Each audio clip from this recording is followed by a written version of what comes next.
interesante. Yo tengo lindos recuerdos de este hospital y además del Perú como tal, tengo mucha oportunidad de compartir acá cosas académicas.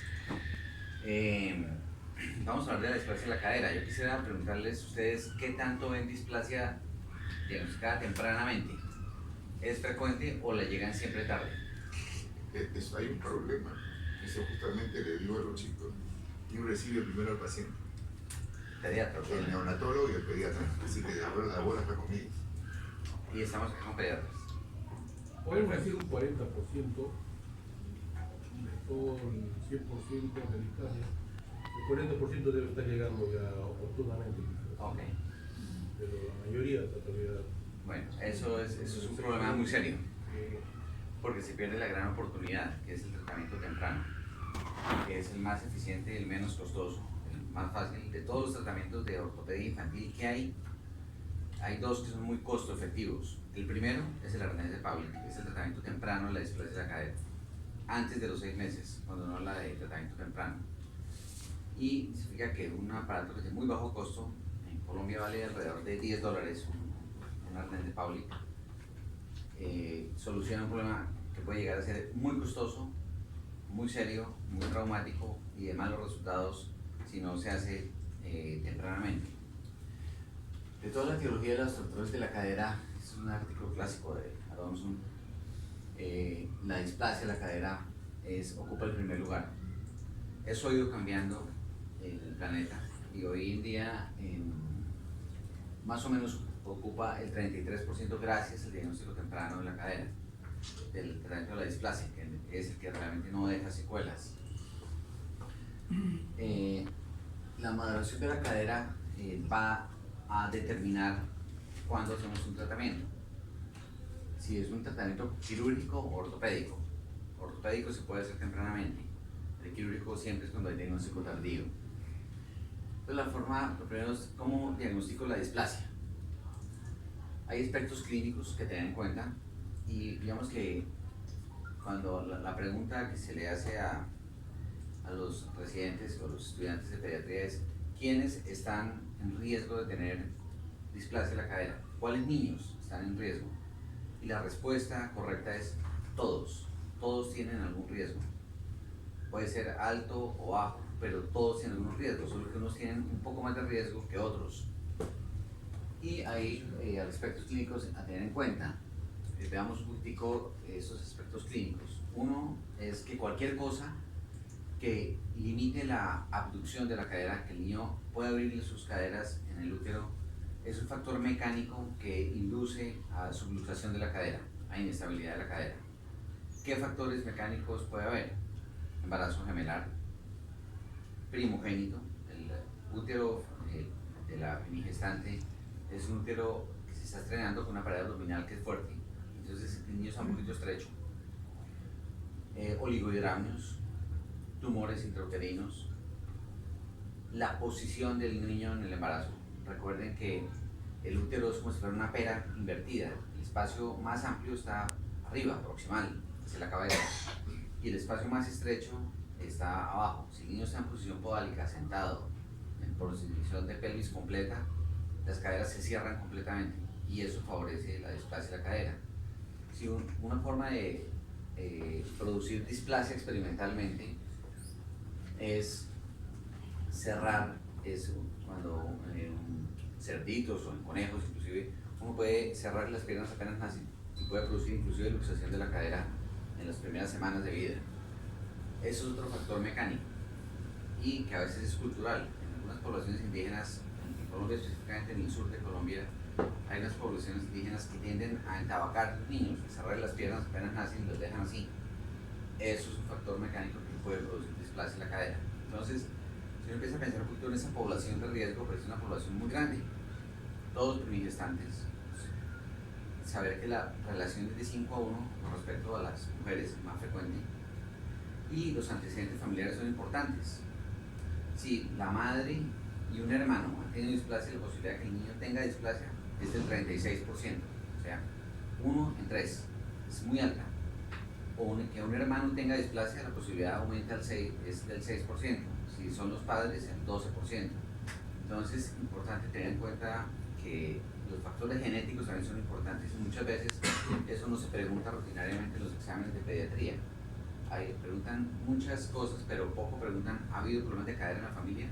Sabiendo que la displasia de la cadera es muy genética porque hay un factor genético de hiperlaxitud ligamentaria en el recién nacido.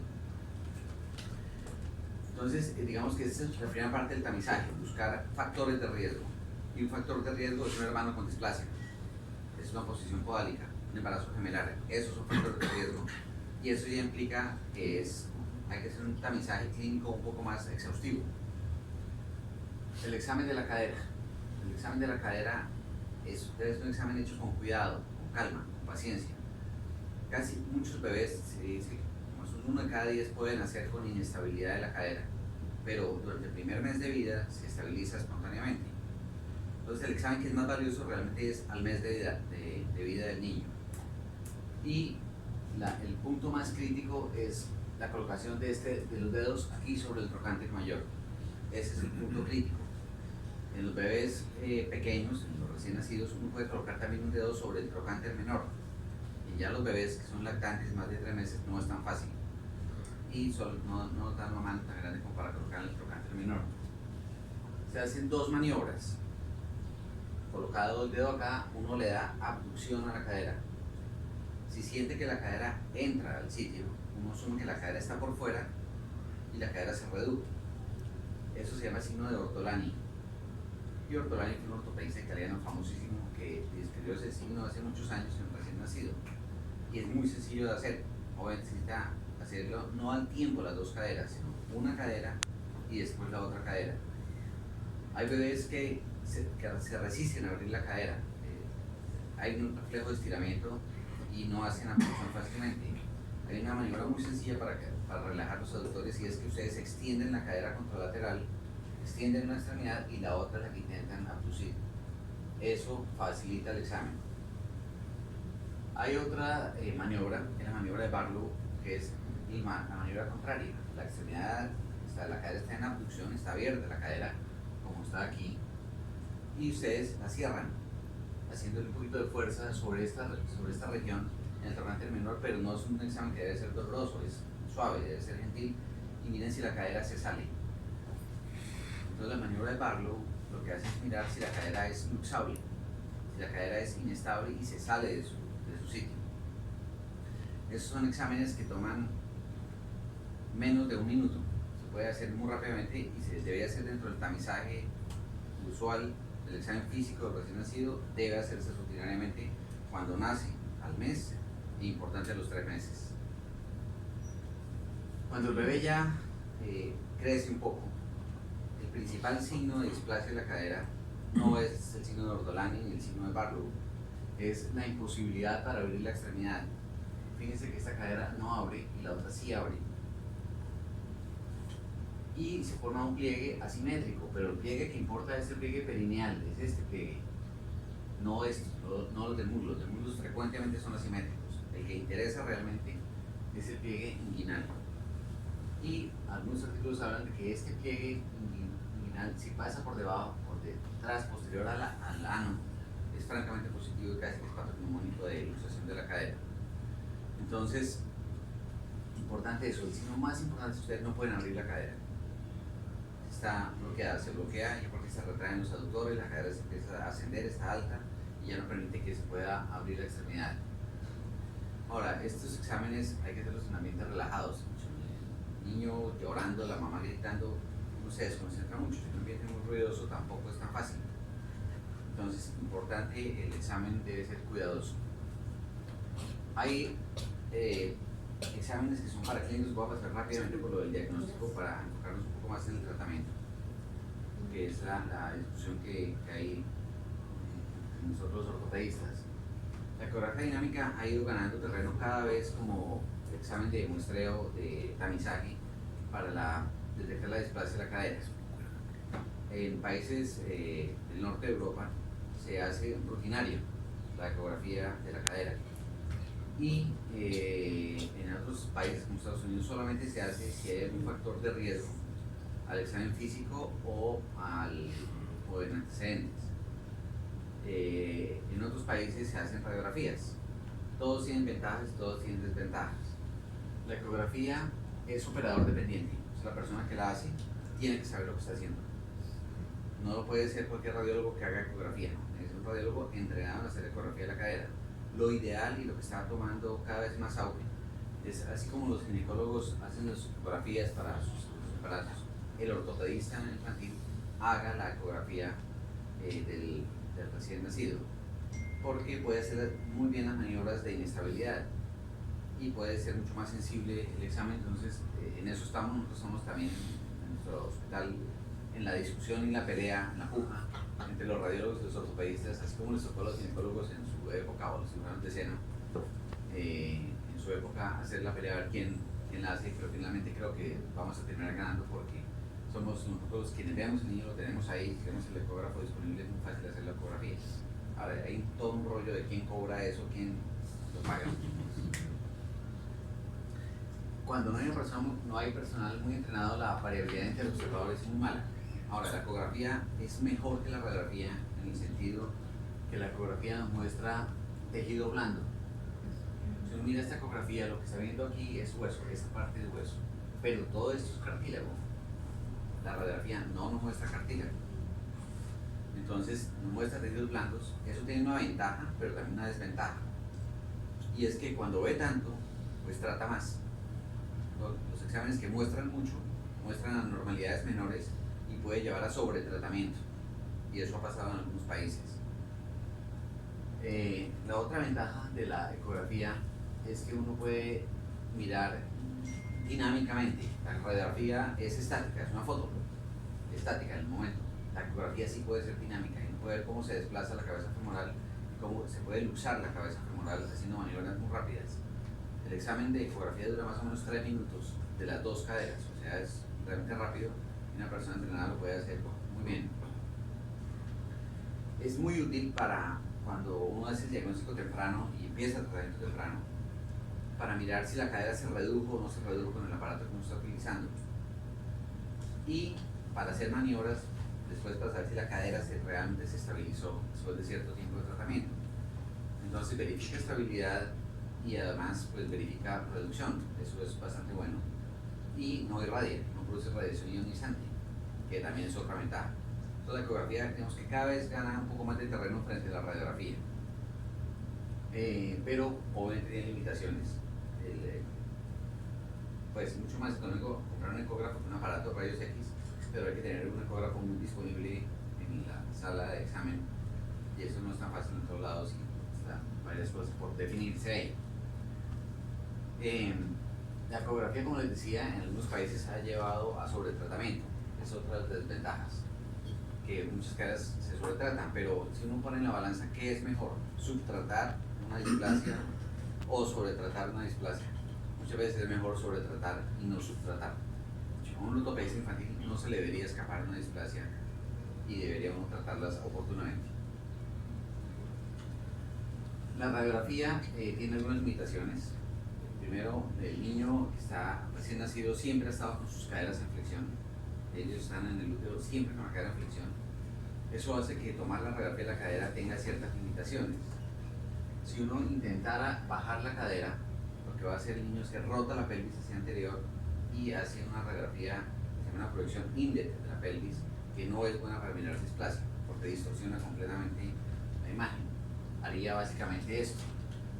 Entonces, los técnicos que toman la radiografía también deben saber cómo tomar la radiografía en el niño menor de 3 meses específicamente, y se debe tomar siempre con la cadera en flexión, de esta manera. Es la forma correcta de tomar una radiografía de la cadera en un niño pequeño.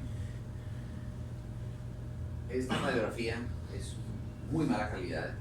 Es una foto que me llegó a mí al consultorio con esto que decía el radiólogo, que cadera sin alteraciones en el momento del estudio, pero por la edad del paciente recomendamos control a los 3 meses y correlacionar con la clínica. Y se veía claramente que la cadera izquierda estaba luxada.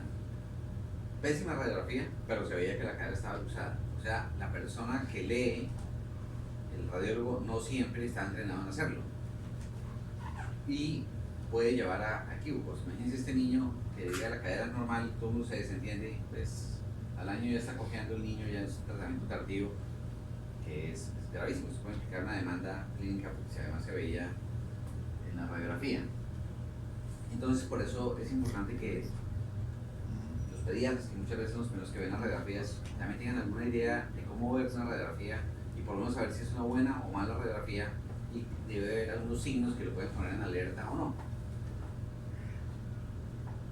Entonces, lo primero es si la radiografía está bien tomada o no.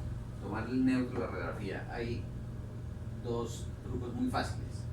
Uno, la línea H, que todos lo conocen, que es la línea que se traza a través del cartílago del radiado. Ahí está la línea. Uno puede trazar otra línea sobre los agujeros obturadores sobre el borde superior y otra sobre la línea biisquiática. Y ahí se forman dos distancias, la A y la B. Esas distancias deben ser iguales. Uno no necesariamente tiene que trazar las líneas. Uno simplemente, ya mirando esto, se lo imagina sin necesidad de líneas. Y ya ve si la radiografía está en posición inlet o outlet, la pelvis, simplemente imaginándose la línea acá, la otra línea acá y la otra línea acá, y no hay que tener ni regla, ni lápiz, ni nada de eso, sino simplemente mirar que estas distancias son aparentemente equivalentes, deben ser más o menos iguales. Y ya saben que esa radiografía en este plano por lo menos está bien tomada. Pero hay otro plano también. Y si uno mira los agujeros obturadores, estos también deberían tener la misma distancia. Si ustedes ven esas dos mediciones que concuerden, están frente a una buena radiografía y pueden confiar en esa radiografía de entrada, sin necesidad de haberse hecho un curso de radiología ni nada de eso. Esta es una buena radiografía, esta es una mala radiografía. Inclusive para trauma también es útil eso. Entonces eso lo puede hacer muy rápidamente, simplemente prácticamente imaginándoselo y viéndolo. Hay varios parámetros para definir si una cadera tiene algún problema. Todos son una cantidad de mediciones, etcétera, que no siempre hay que hacer. Probablemente lo último que uno debe hacer es una medición porque es lo menos importante. Lo más importante es la forma de la cadera. El índice acetabular tiene un problema, que es que en todos nuestros países ha hecho mucha carrera la medición del índice acetabular como una de las grandes medidas para saber si una cadera tiene displasia o no. Y en los reportes de los radiólogos muchas veces le dicen a uno displasia, tiene 29 grados, eso es displasia de la cadera. Eso no es cierto. La variabilidad del índice acetabular es de 4 a 11 grados, eso es un montón. El radiólogo lo mide, puede ser muy diferente a lo que puede medir un ortopedista. O lo contrario, una persona se ha hecho estudio de variabilidad, por ejemplo, entre residentes de ortopedia, ortopedistas graduados, radiólogos, y la variabilidad sigue siendo amplia. Sigue eso. Y lo otro es que tiene pobre valor pronóstico. Un índice tabular elevado no le dice el pronóstico de la cadera a largo plazo. Esta es una pelvis inlet, outlet. Bueno, si esta es por las malas posiciones, que los agujeros obturadores se ven mal por no ver el anillo pélvico de esta manera, y pues las distancias obviamente ahí no van a corresponder, por lo mismo en esta posición, 10 grados, apenas 10 grados, que eso es óptico de flexión o extensión de la pelvis, conduce a un error de 3 grados en el índice acetabular. Y 3 grados puede ser muchas veces de 29 a 32 grados, y eso ya sería una displasia. Entonces, ojo con eso. La rotación es mucho más celosa, la de los agujeros obturadores. Si está rotado, el error puede ser hasta de 5 grados. Por cada 5 grados de rotación hay 3 grados de error. O sea, es también significativo. Por eso es tan importante la radiografía perfecta. Esta es la radiografía rotada en la que el agujero obturador se ve asimétrico porque la pelvis está rotada. A veces ni siquiera es la pelvis, a veces es que el técnico de radiología, en su afán, simplemente el foco de rayos X lo inclina. Entonces eso ya distorsiona la imagen. Entonces es muy celosa la técnica de la radiografía. Para disminuir eso, uno debería tener que esa variabilidad, para disminuir esa variabilidad, que sea siempre el mismo observador, que utilice los mismos puntos de referencia e inclusive los mismos instrumentos, o sea, el mismo lápiz en la misma regla, para que sea más confiable el índice acetabular. Pero como pueden ver, es una medida que no es tan buena. tiene variabilidad y es muy celosa. Uno asume que el índice tabular máximo de un recién nacido debería ser 30 grados y esto va disminuyendo paulatinamente y a los 2 años ya debe estar cerca de 20 grados. Una medición que es muy útil y que probablemente es la que tiene más valor pronóstico es el índice de Smith. El índice de Smith busca lo que hace la ecografía dinámica, que es mirar si la cadera es estable o inestable. Y uno lo que hace es simplemente traza una línea por el centro, tiene que ser una muy buena radiografía. Una sobre el borde interior borde interno de la metáfisis y otro sobre el borde externo del acetábulo. Y mide una distancia C y una distancia B. No, el valor normal de esas distancias es entre 0,6 y 0,85 y mayor de 0,9 indica mal pronóstico y que la cadera es inestable, indica subluxación y tiene valor pronóstico. Entonces, si uno quisiera medir algo, si pudiera elegir qué medir, probablemente lo que uno debería medir era esto, más que el índice acetabular. El error intraobservador es muy bajo, es mucho más bajo que el índice acetabular. Bueno, ahora veamos un poquitico el aspecto de la cadera. El aspecto de la cadera es mucho más valioso como muestreo que cualquier medida que uno tome. Para eso está la medición de la gota de lágrima. Cuando un bebé nace, tiene esta imagen, que es la parte interna de la gota de lágrima. Y la gota de lágrima tiene una pared interna, que es esta con la que se nace, y una pared externa que se forma. Y se forma por la huella que hace el acetábulo sobre el fondo, la cabeza femoral sobre el fondo del acetábulo.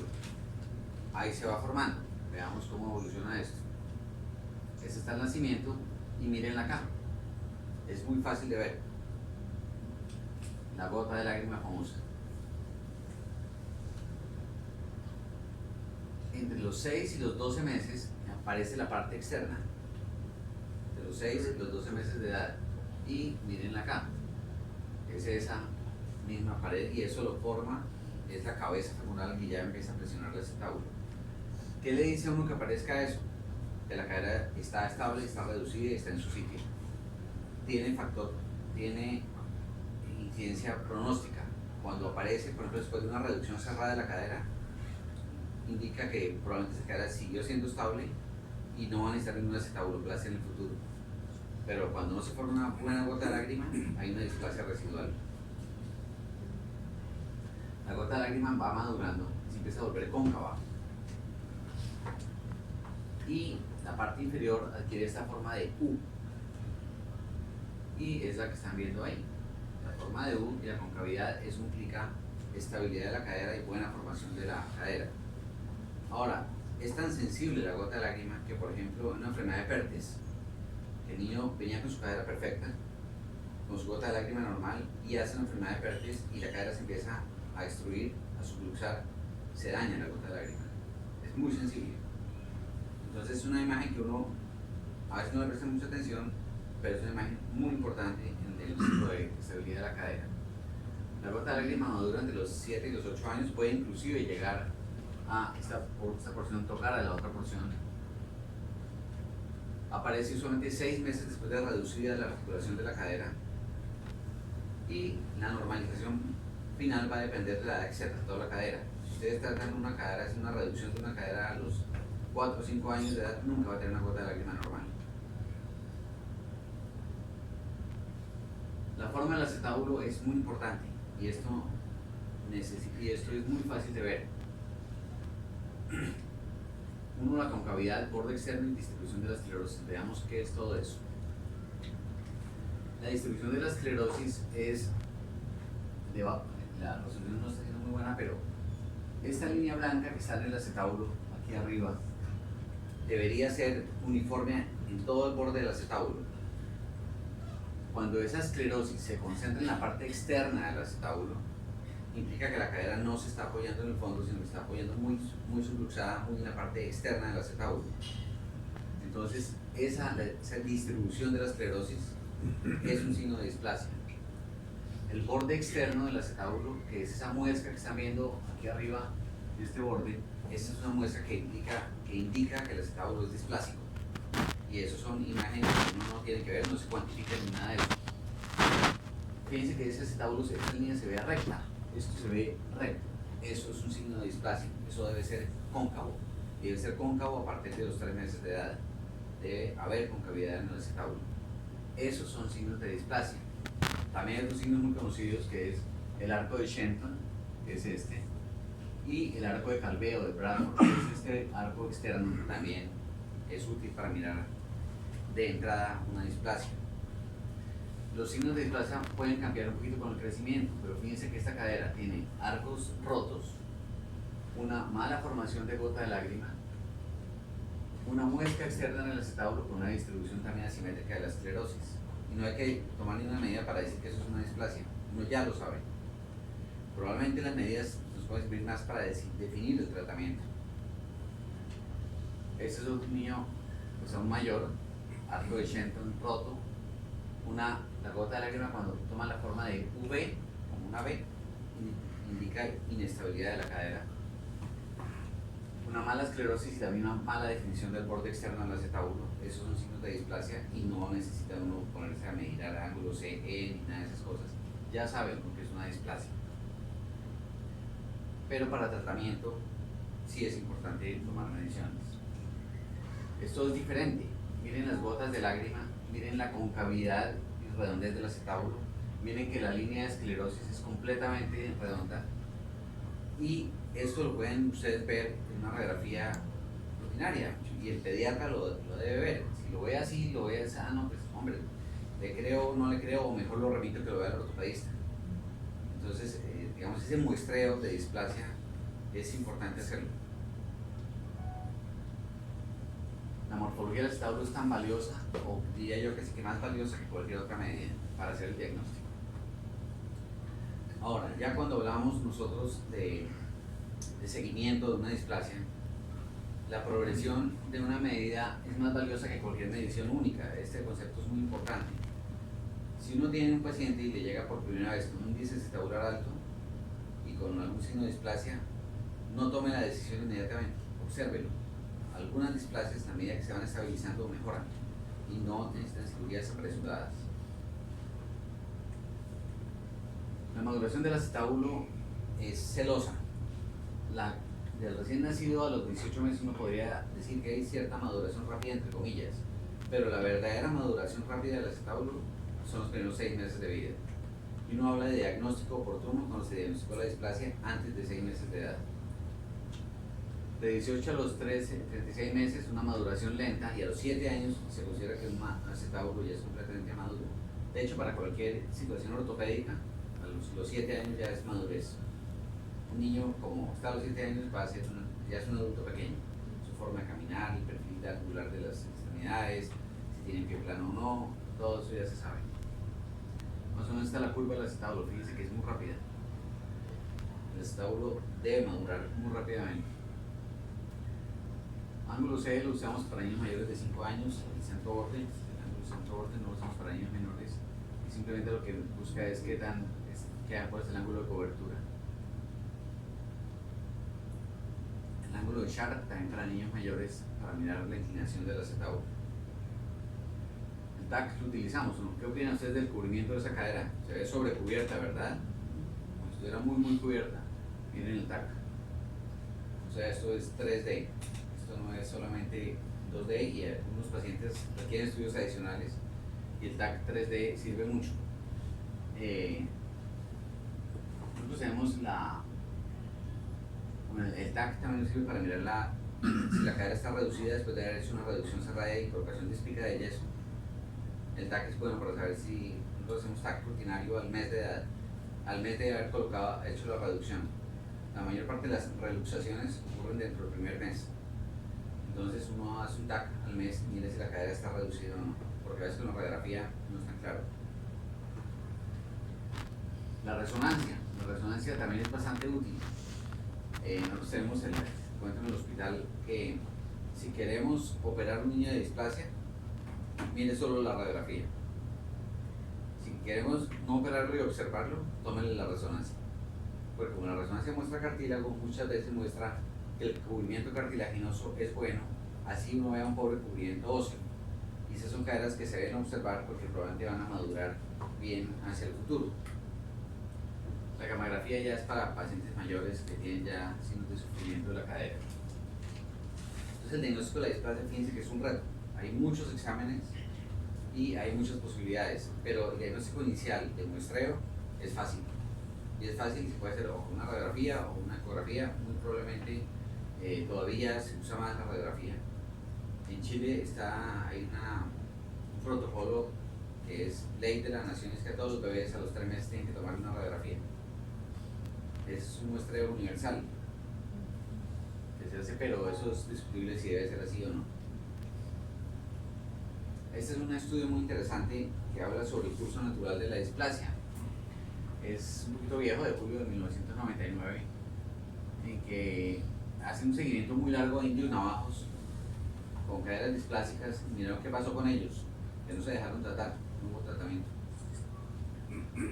Esta cadera, por ejemplo, cadera prácticamente luxada 10 meses de edad, índice estabular de 36 grados, con todos los signos de displasia y subluxación de la cadera, o sea, caderas inestables. Uno dice, no dudo en tratarla.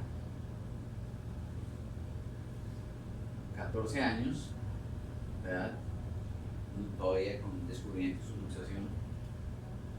A los 34 años de edad, cubrimiento del 70%, un poco descubiertas, pero cero signos de artrosis. Cero signos de artrosis, eso no es lo usual. Uno sabe que una displasia, que esto no lo trata uno, y le llega cojeando. Pero no todas son así, y de pronto es puro cartílago articular. 3 meses de edad, índices tabulares de 35 grados, sí, están, probablemente las caderas son estables. 4 años de edad, sin tratamiento. 11 años de edad, se normalizó. 16 años, tuvieron caderas normales de manera espontánea. Entonces, probablemente el truco está en la estabilidad de la cadera, que la cadera sea estable. 4 meses, 2 años, 19 años. Entonces, fíjense que el seguimiento es clave. Sí, hay artículos que ya lo dicen claramente. El seguimiento es clave. La progresión de una medida es más importante que cualquier medición única. Y uno no toma decisiones con una sola radiografía en displasia de la cadera. Uno le hace algo de seguimiento. Mira hacia dónde va esa cadera. El tratamiento ortopédico o quirúrgico. El tratamiento ideal que nosotros recomendamos es el arnés de Pavlik. La efectividad del arnés de Pavlik, tratado iniciado antes de los 6 meses de edad, es del 95%. Es muy alta en cuanto a estabilizar la cadera, tratarla completamente y curarla, dejarla como una cadera completamente sana. Entonces el arnés de Pavlik, digamos que es el gold standard y no hay estudio con ningún otro aparato que tenga esa misma eficiencia y esa efectividad. Ojo, importante esto. Estamos hablando de cuándo iniciar el arnés de Pavlik.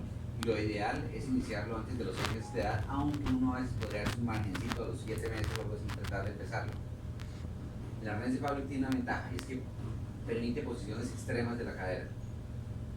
Como hace una reducción dinámica y la fuerza de la gravedad es la que va abduciendo la cadera, finalmente el niño queda a tener una posición completamente rana, progresivamente y con una posibilidad de necrosis del 0.2 o 0.3%, o sea, prácticamente sin necrosis. Si se utiliza bien colocado el aparato y si la familia es juiciosa, la posibilidad de éxito es altísima. Uno de los problemas, que creo que lo viven ustedes, es la disciplina de la familia. El arnés de Pavlik implica que la familia entienda claramente que no le puede quitar el aparato. Es como si fuera un yeso. Imagínense una cadera que entra y sale, porque es inestable. Y que por más aparato que tenga, la abuela le quita el aparato para bañar al bebé, para cambiarle la ropa, etc. No, es como si fuera un yeso.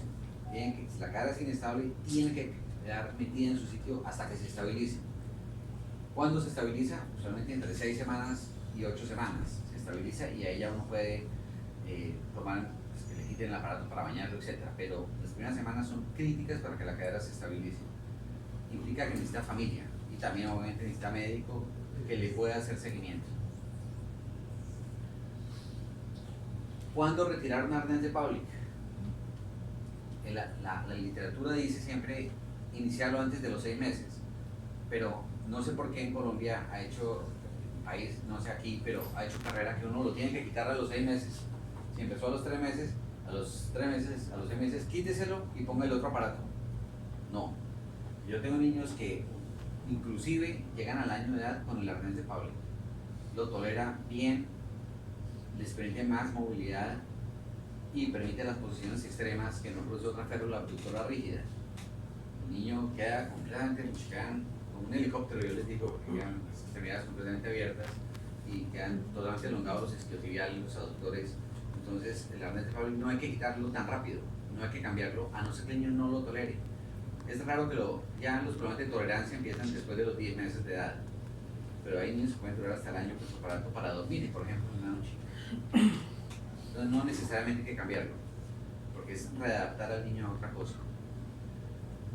Cuando la cadera no se ha reducido antes de los 6 meses de edad, muchas veces ya es necesario pensar en tratamientos ortopédicos diferentes, porque ya la cadera, el acetábulo, cuando no tiene la cadera en su sitio, el acetábulo se va estrechando, se llena de pulvinar, de tejido sinovial, el ligamento, el psoas se vuelve muy tenso, el ligamento transverso que está debajo del acetábulo se vuelve asentado, se vuelve tenso y ya no permite que la cabeza femoral entre fácilmente. Se vuelve irreductible la cadera con un método no quirúrgico. Entonces esos niños los llevamos bajo anestesia general, les hacemos unas maniobras de reducción y la reducción tiene mucho más riesgos de necrosis vascular. El índice de necrosis vascular varía entre el 10 y el 30%. Y necrosis vascular significa artrosis en el futuro. Así sea grado 1, así sea una artrosis muy leve, hacen artrosis la necrosis, siempre. Entonces, ya fíjense cómo cambian los riesgos del arnés de Pauli con una posibilidad de éxito del 95%. Esto es reducción cerrada. El estudio que nosotros hicimos con muchos pacientes nos mostró que el 50% de los pacientes que se les hacía la reducción cerrada y espica de yeso antes del año de edad, o sea, entre los 6 meses y los 12 meses, el 50% terminaban en acetabuloplasia, en cirugía en la pelvis. Y después del año de edad, el 80% terminaban en cirugía de la pelvis futura por displasia residual.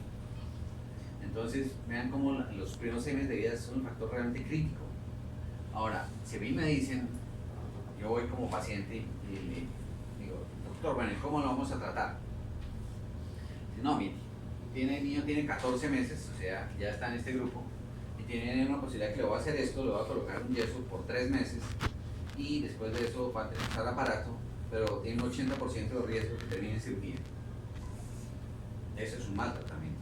Es un tratamiento que no es exitoso, es un tratamiento que tiene un índice de fracaso altísimo y una posibilidad de éxito del 20%. Como tratamiento aislado es muy malo. Entonces nosotros finalmente lo que hicimos fue bajar este protocolo.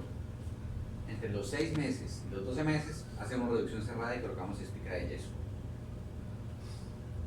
Pero después del año de edad, a veces buscamos que el niño madure un poquito, esperamos un poquito, pero ya le hacemos una reducción abierta y acetabuloplastia de la cadera.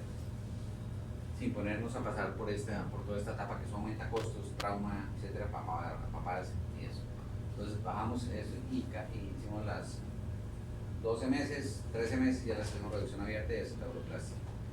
Usamos, el problema es que hay que usar aloinjertos. No se pueden usar autoinjertos porque la pelvis es muy pequeña, pero va bien. Este es el tratamiento con el arnés de Paulik. Fíjense que es un aparato sencillo, de tela, permite movilidad del niño. Hasta la abuela le hizo esto al muñeco, al bebé, que es una mini arnés.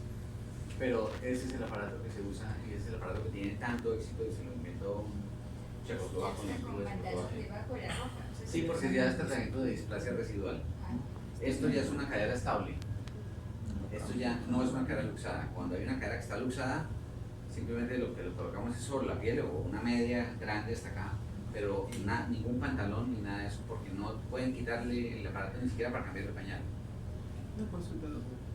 Y del tratamiento inicial, a este tratamiento, ¿cuánto tiempo usualmente es el que coloca? O sea, El arnés de Pavlik, Sin retirar, ¿no? digamos que hay una regla, una norma que dice que el tratamiento dura el doble de la edad que tenga el paciente en ese momento. O sea, si usted hizo la reducción, hizo tratamiento a los 3 meses, muy probablemente van a necesitar 6 meses de tratamiento. Pero con el arnés de Pavlik eso es muy individual, porque usted empezó muy temprano y redujo la cadera a los 2 meses de edad, se va a estabilizar muy rápidamente la cadera. La estabilización es rápida y por ahí, entre 4 y 6 semanas ya tiene una cadera estable y ya después sigue el tratamiento de la displasia residual. Entonces, estos son tratamientos que pueden ser de 3 meses, de 4 meses, pueden ser tratamientos realmente cortos. Ahora, el tratamiento intenso es al principio. El tratamiento crítico, depende un poquito de la edad, pero es entre 1 y 2 meses, que es cuando lo tienen que tener permanente.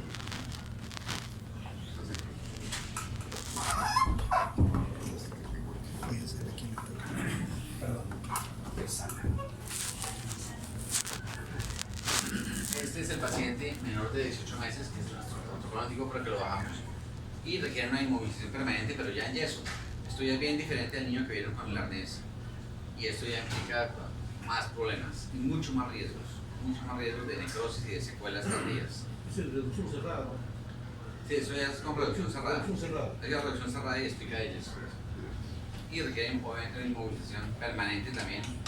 Por el protocolo lo dejamos siempre 3 meses la explica de yeso. Sí, doctor, y ahí, perdón, doctor, en este paciente hay desesperatonomía del cuerpo. Depende, eso depende del índice de Ramsey. Cuando uno hace la reducción cerrada, uno mira la cadera y la reduce y empieza a ir, lo hace con abducción de la cadera y digamos que es 60 grados de abducción, que la cadera 60 grados está reducida. Usted empieza a darle aducción de la cadera bajo anestesia general, con la cadera en flexión de entre 90 y 100 grados, y empieza a dar aducción y siente el momento en que se salga la cadera. Y mira ese arco. Si ese arco de movimiento es menor de 30 grados, le hacemos rutinariamente tenotomía de aductores. Si no, no. Es para evitar la necrosis. Es para evitar la necrosis vascular. Por eso. Es para evitar la necrosis vascular y además porque ayuda a estabilizarse. Entre más abierta la cadera, pues mejor. Solamente doctores nada más. Solamente aductores. Claro. Solamente aductores. Están obviamente las caderas irreductibles, que las caderas que uno siente que no entran. Las caderas, entonces uno lo que hace es un abordaje progresivo. Hay diferentes técnicas y eso depende mucho de la experiencia del cirujano. Uno hace una tenotomía de aductores y si la cadera sigue sin reducir, puede irse por la vía interna, la vía lúcido, hacer tenotomía de psoas, vuelve y prueba. Si no reduce, hace una capsulotomía por vía interna, limpia el acetábulo y la reduce, es una reducción abierta. Esa es una posibilidad. La otra posibilidad es que si usted vio que no entró, hizo la tenotomía de aductores y no entró, hacer un abordaje anterior y hacer una reducción por vía inguinal, que las personas usualmente tienen más experiencia. La vía interna se ha asociado a más necrosis vascular, pero es porque se enseña menos también. La gente la hace menos, es menos frecuente. Cierran la cápsula. Cuando es vía interna no, cuando es vía anterior sí. ¿Cuándo se hace generalmente eso? O sea, por vía aductores, entrada de psoas o a la cápsula. Yo la hago usualmente por vía interna. Cuando la cadera en reducción cerrada no me reduce la cadera o es tremendamente inestable y no me mejora el índice de estabilidad, lo que hago es una reducción abierta por vía interna. ¿Hasta qué edad más o menos maneja esto? ¿O es Hasta el año de edad. Ya después del año de edad le hago reducción abierta y acetabuloplastia de una vez. Sí. Vía anterior. Hasta un año. Después de un año ya. Después de un año ya me voy por la fija, que es reducción Por vía abierta y anterior. Por acetabuloplastia. vía anterior. Por vía anterior. Miren, la literatura inglesa, si ustedes miran cualquier artículo inglesa, Robert Salter fue el que dijo que uno debería intentar esa reducción cerrada hasta los 18 meses. ¿Sí? Y muchos ingleses lo han hecho con seguimientos buenos y demás. Nuestra experiencia es completamente contraria. Es que después del año de edad la displasia residual es muy frecuente y el índice de reluxación aumenta mucho, el índice de necrosis también aumenta. Entonces, de una vez preferimos hacer reducción abierta por vía anterior. y de una vez la acetabuloplastia para corregir la displasia del acetábulo y salir del problema para el niño. La literatura inglesa, eso es Robert Salter, y lo que se hacía antes y lo que digamos, se ha hecho eso, que Salter tuvo mucha influencia en el tratamiento de la displasia. Pero después ya empezaron a salir otros artículos que dicen es antes de la edad de caminar y después de la edad de caminar. La edad de caminar son los 12 meses. O sea, en muchos países también hacen esto. De una vez, si pasó los 12 meses, de una vez se de reducción abierta de acetabuloplastia. Y ahí, digamos que hay una discusión ahí en la literatura, pero yo prefiero... Bueno, por día anterior, siempre eso está correlacionado a hacer la acetabuloplastia. Sí, por día anterior ya voy condicionado a hacer la acetabuloplastia. Doctor, en ese caso coloca un yeso en 1,5, no en la posición L1 clásica, cuando hace la acetabuloplastia con sal. ¿Qué tipo de yeso utiliza? No, en ese caso, pues, vamos a usar yeso acrílico, usamos yeso acrílico, pero no en esta posición, sino en una posición de abducción de 20 a 30 grados, flexión de 20 grados y una rotación interna de 10 a 15 grados. O sea, en una posición muy humana, no en esta posición, porque esa posición es la que produce la necrosis, ¿no? Yo tuve la experiencia de ver al doctor Bowen, Ah, en Charbon, sí. Conchita En el Hospital, Dupont. que tuvo un arnés fallido, un niño con arnés fallido, es decir, se fracturó la cabeza en la ceja posterior, y le hicieron una revolución cerrada en yeso, y se dieron cuenta en el control que se había salido, y el mismo Bowen entró y lo abrió por el día anterior, un niño de 6 meses. Sí. Entonces ahí me quedó y fue impactante porque peló un montón y bueno, se aseguró bien. Entonces, a mí, después de esa experiencia que vi, bueno, lo que hemos tenido acá, a veces me da mucho miedo, ¿no? Mucho llego al psoas, quizás la capsulotomía, si no reduce, me voy para arriba y reviso. Sí, eso es sabio porque si usted no tiene experiencia en la vía interna, no se arriesga a tener una necrosis vascular. Es mejor hacerla por donde sabe, por donde le va bien. Ahora, otro capítulo es el arnés fallido, ¿no? Cuando el arnés falla, que es 5% de todos los pacientes que no tratan con arnés, es porque hay una displasia muy seria y uno tiene que asegurarse que la cadera, hay que suspender el arnés rápidamente, porque si no le pasa lo que le pasó a ese paciente, que se produce un defecto posterior del acetábulo que es muy difícil de tratar. Entonces, el arnés debe reducir la cadera en los primeros 15 días de tratamiento. Si no lo reduce, suspéndalo y cambie de tratamiento. La posibilidad de reducción abierta después de un arnés fallido es del 50%. Doctor, ¿Qué criterio tiene usted para hacer la pechoplastía en un paciente?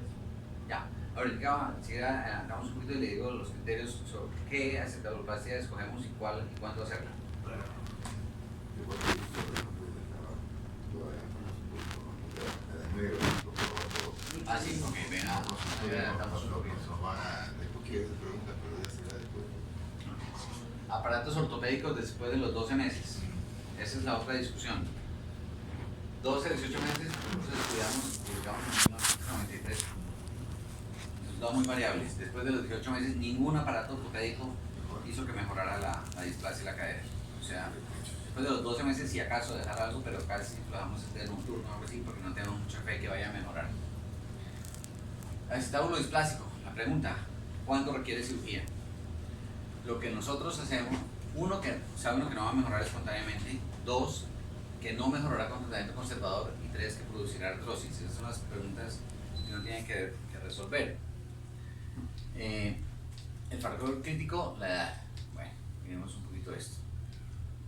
Displasia sin inestabilidad siempre las observamos por tiempo porque puede pasar esas radiografías de los indios navajos que pueden mejorar espontáneamente. Displasia sin inestabilidad, no tomar decisiones en la primera radiografía, lo hemos repetido. Indicaciones de cirugía. La displasia de diagnóstico tardío es la más frecuente, displasia refractaria de tratamiento ortopédico y displasia residual. No existen factores únicos. Yo creo que este es un centro de referencia, llega gente de afuera, gente de provincia. Si no hay posibilidad que haya un seguimiento, hombre, mejor opérelo, sálvelo y váyase a la fija. Si no puede hacerle seguimiento, tome la decisión. Hay muchos antecedentes y también pues toda la clínica. Uno, clave entender el problema cuando hay una displasia. ¿Es el acetábulo? ¿Es el fémur? ¿O son los dos? Y a veces hay que tratar ambos. Uno a veces se le olvida eso. El acetábulo es continente, es esférico, es anteverso. ¿Dónde está localizado el acetábulo? El problema del diagnóstico tardío de la displasia es que el acetábulo pierde su localización dentro de la pelvis. Y eso finalmente también es lo que lleva a artrosis. Digamos que el acetábulo se corre en la pelvis y eso produce trastorno biomecánico grave. Bueno, vamos un poquitico qué es lo que hacemos.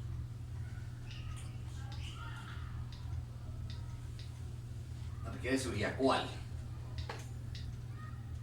Poder de descubrimiento anterior, posterior, mixto. Lo que nosotros hacemos de entrada es reducción abierta de la cadera. Lo primero es que uno hace un examen bajo anestesia, creo que todos lo hacemos. Paciente dormido, antes de lavarnos y de abordar, hacemos un examen bajo anestesia y miramos si la cadera realmente reduce o no reduce y cómo mueve, qué tanto pistonea, etcétera, uno se da cuenta de qué está pasando. Ya cuando entro, sabiendo que voy a hacer una reducción abierta, lo primero que hago es una tenotomía percutánea en los aductores, porque eso me va a permitir bajar más la cadera. Hago el abordaje del acetábulo, limpio el acetábulo, me aseguro de que la cadera entre a su sitio y ya con el acetábulo limpio hago pruebas de estabilidad de la cadera. Miro hacia dónde se sale la cadera. La mayor parte de las displasias son anteriores, pero hay una que otra que es posterior. Entonces, si la cadera es estable, relativamente estable, prefiero hacer un salter con mayor descubrimiento anterior. O sea, con la cadera reducida, lo que yo hago es que llego al punto que no se luxa de dar aducción y empiezo a dar extensión a la cadera. Y tocando la cabeza femoral, miro hacia dónde se sale. Usualmente se sale hacia anterior. Y al salirse hacia anterior, el salter es muy bueno para cubrir anterior. Si la displasia es mayor y la cadera es muy inestable anterior, si apenas tolera que unos 10 grados y como ya está afuera, le hago un Pemberton. El Pemberton es el que más cubre anterior, de todas las estabuloplastias es la que más cubre anterior, pero descubre un poquito posterior. Y el salter cubre anterior, no descubre casi posterior. Está también el DEGA. El DEGA es una buena cirugía porque esa cubre anterior, posterior y externo. Pero la displasia tiene que ser moderada. Entonces están esas tres posibilidades y cualquiera de las tres la utilizo y tomo la decisión intraoperatoriamente. Las tres necesitan injerto. Luego, lo importante es tener el injerto, a veces al injerto, si el niño ya es mayor uso, autoinjerto. Y uno necesita fijaciones y otro no. El único que necesita fijación es el salter. El Pemberton y el DEGA son estables solamente con el injerto. Doctor, ¿no considera el ángulo acetabular usted? Lo tomo en cuenta un poquito preoperatoriamente. Las displasias mayores trato de hacer Pemberton. Pero displasias ya menores, con índices estabulares debajo de 35 grados, prefiero salter o prefiero DEGA. No espera la recuperación del año. No. Esto es la osteotomía de salter, que es una osteotomía reorientadora. El fulcro siempre se ha dicho que es el fulcro a nivel del pubis, pero nosotros hicimos algunos estudios tomando moldes intraoperatorios antes de hacer la acetabuloplastia, que veíamos si el salter realmente era puramente reorientadora o si cambiaba un poco la forma del acetábulo, y si la cambia un poco. Pero lo que hace es realmente ampliarlo, el acetábulo.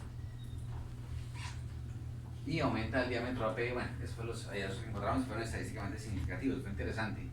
Lo mismo hicimos con el salter del niño pequeño también tiene un poquito de fulcro en el cartílago irradiado. El índice estabular con un salter corrige entre 11 y 14 grados. Por eso el índice estabular sí lo tomo ahí en cuenta, porque sé hasta dónde puedo corregir. Cubre anterior 10 grados. O sea, cubre, pero no cubre tanto. El Pemberton cubre más. Y el CE lo cubre entre 5 y 7 grados. Pero el salter tiene una gran ventaja, y es que en el postoperatorio continúa mejorando. Y continúa mejorando porque se reorientan el cartílago irradiado. Entonces por eso continúa mejorando, que eso es diferente al Pemberton. Ahí está el salter. Miren cómo acá continúa mejorando, miren cómo queda la displasia y continúa mejorando y remodela muy bien. El salter es muy benigno en eso. El salter es una buena cirugía en ese sentido. Bilateral, si nosotros también hacemos bilateral y lo hacemos al mismo tiempo quirúrgico. Salter decía que no se debería hacer así. Nosotros lo hicimos, nos va muy bien, no hay problema. Ahí está, mire, bilateral al mismo tiempo que el último. La estomía de Salter se dice que descubre un poquito la cadera contralateral, que alarga y anterioriza la extremidad, eso no es tan bueno, y disminuye la lordosis lumbar. Bueno, este fue otro estudio que hicimos colocando transductores de presión en el fondo del acetábulo y encontramos que el Salter aumentaba el contacto y disminuía la presión por unidad de superficie, o sea, eso es bueno para que no haya necrosis. El Salter en ese sentido es bueno para eso. La osteotomía deslizante fue una modificación que se hizo del Salter, se lo utilizan algunas personas en el Roosevelt. A mí no me gusta mucho porque distorsiona mucho la pelvis, cambia mucho la pelvis como tal, no me gusta tanto, por eso no la uso. El Pemberton, ese se dice que es reorientador entre comillas, el fulcro es el cartílago trirradiado, es el corte curvo que entra al cartílago trirradiado. Disminuye el diámetro longitudinal, entonces esa pregunta sí es muy buena porque a veces uno ve esos estabulares muy altos con techos completamente planos y el Pemberton sí los vuelve curvos. Y disminuyó, en el estudio que hicimos, disminuyó la capacidad del establo en un 26%. O sea, el hecho que la disminuya muchas veces es buena porque un establo pando, amplio, grandotote, con una cadera que se desliza, es bueno que se achique. Ese es el Pemberton. Ahí está el Pemberton. Y si se ve, mire el diámetro, mire cómo cambia ese diámetro. Y el índice tabular lo corrige bastante. ¿Tus edades para el Pemberton? El Pemberton lo utilizo hasta los 5 o 7 años máximo. Desde Del año de edad. El comportamiento postoperatorio del Pemberton, ese sí pierde algunos grados en los primeros meses. Mientras el Salter gana, el Pemberton tiende. Entonces uno tiende a hipercorregir un poquito y busca dejar un índice estabular en 10 grados con el Pemberton, sabiendo que se va a devolver más o menos 5 grados para que quede en unos 15 grados el índice estabular. Entonces el Pemberton se hipercorrige un poquito, pero el Pemberton tiene un problema a largo plazo, que hay ya complicaciones reportadas en la literatura y es el acetábulo cuadrado. Entonces, si se hipercorrige mucho, puede producir un pinzamiento anterior a largo plazo. Entonces, el Pemberton tiene sus... Si yo puedo escoger en un paciente y estoy entre el límite entre Salter y Pemberton, Salter.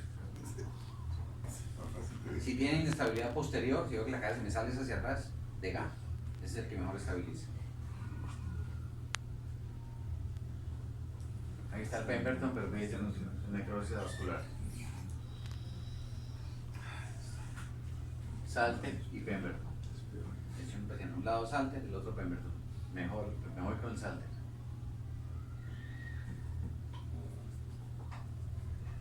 La edad límite para hacer el Pemberton, teóricamente el cierre del cartílago radiado, pero eso ya es tarde. Hay un estudio interesante que muestra cuál es el resultado a largo plazo de todas estas cirugías de reducción abierta y acetabuloplastia. El resultado es que más o menos el 80% de los pacientes hacen artrosis en la vida de adulto. Esa pregunta que le quería hacer. El diagnóstico tardío es... Todos hacen artrosis. Este es el acetábulo cuadrado, ese es un Pemberton hipercorregido. Fíjense que nunca se normalizó la gota de lágrima y es un acetábulo cuadrado. Eso produce pinzamiento y eso es artrosis también futuras. Uno lo ve bien, está bien cubierto. Eso va mal. El Degas cubre anterior y posterior, requiere 2 o 3 injertos, es útil en defectos posteriores y externos. El Degas tiene una cosa también buena y es que sangra mucho menos, ¿no? Uno no rompe la tabla interna del acetábulo, solo la tabla externa y lo baja. Ahí está el Degas. Ahora, esta otra parte, toquémosla. ¿Cuándo hacer el fémur? Fémur rutinariamente, por protocolo, lo hacemos siempre después de los 3 años. Pero supongamos que usted hizo las pruebas de estabilidad una vez que preparó su cadera, hizo la acetabuloplastia y eso debió mejorar y estabilizar la cadera. Cuando uno ya hace acetabuloplastia, uno busca que haya estabilidad ósea. No va a depender tanto de los ligamentos. Si ya se fue por el hueso, tienen que asegurar que la estabilidad sea ósea y no confiar tanto en la cápsula articular. Y si usted ve que la cadera sigue siendo inestable luego de la acetabuloplastia, piense en corregir el fémur. Nosotros nunca hacemos barización en displasia, siempre hacemos solamente desrotación del fémur, porque el ángulo cervicotrapeziario casi siempre es normal, diferente a parálisis cerebral, que eso sí tienen coxa valga. Estos tienen una coxa normal, a veces vara, y simplemente lo que necesita es derrotarse para que se estabilice.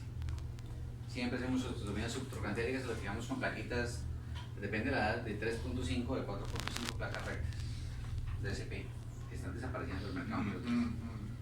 Ya no, casi no están trayendo. La displasia es un reto, básicamente. Cuando estaban en el grupo. Joder. Todo. No habrá nada con el labrum.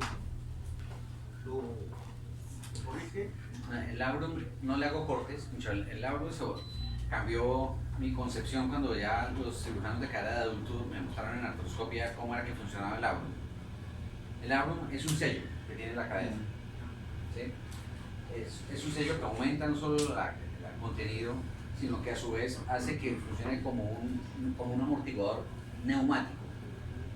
Al ser un sello, la cadera hace que las cargas que recibe la cadera sean muy pocas. Básicamente lo que contiene como un aceite a presión dentro de la cadera y evita que se escape ese aceite. Para eso es el labrum. Si usted le hace cortes al labrum, lo daña, porque ese es otro tejido que es cartilaginoso, que no se recupera y no cicatriza bien. Entonces dejé de hacerle cortes al labrum. No volví a hacerle cortes para nada. Simplemente coloco la cadera y dejo que se remodele el labrum. El transverso, sí. Sí, el transverso sí, siempre. El transverso siempre. O sea, sugieres que el labrum no se corte. Sí, que no lo toque. Ni interradiado, porque la técnica que había que cortar parte del labrum. Sí, no, nosotros no cortamos labrum ni rayado. Con el PRP somos muy cuidadosos de llegar apenas a ver el rayado y que se haga una fracturita controlada, un Salter Harris 2. Sí, pero el labrum articular es interesantísimo. Y el labrum es una causa de artrosis por ejemplo, caderas retroversas, en el deslizamiento capital femoral. Lo que se daña es el labrum, y eso es lo que produce la artrosis, porque al escaparse el líquido, cuando se rompe el labrum y ya el líquido sinovial empieza a escaparse, ya es el amortiguador que pierde el aceite, que tiene escape de aceite y se daña. Sí, pinza. Y se rompe por pinzamiento, ¿no? Haciendo un caso de medicina 2. Uno solo, el problema, ¿sabes cuál es? Que ahorita me van a llamar a mí de la dirección que hay que estar en consultorio. Y siempre hay nadie en consultorio y pregunto, por ese de los otros. ¿A quién Que les se vayan adelantando del consultorio. ¿Ah? Que se vayan adelantando del Sí, que se consultorio. vayan